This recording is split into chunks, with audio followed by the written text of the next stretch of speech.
Hello, my name is James Decca, and my final GIS project is going to be on Trinity River change detection.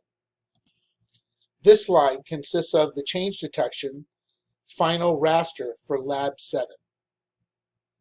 My short video will walk through how I layered various change detections.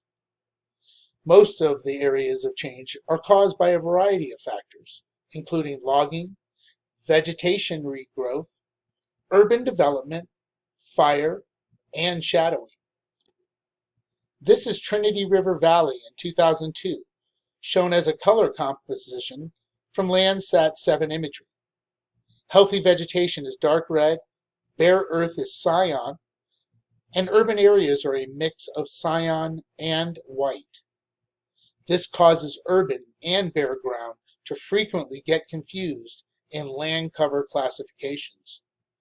You can see in the center of the slide areas of cyan that represent logging, and areas to the left that are lighter red that show vegetation regrowth from previous logging.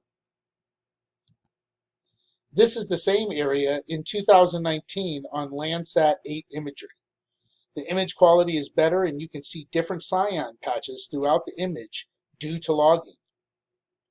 But much of the bare earth in the top center has regrown new vegetation. The river shows in dark blue, but is too narrow to accurately classify on Landsat imagery.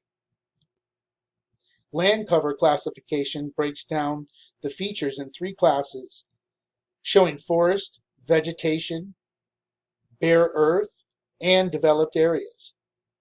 By simplifying the color scheme and variety, it is easier to depict areas of change.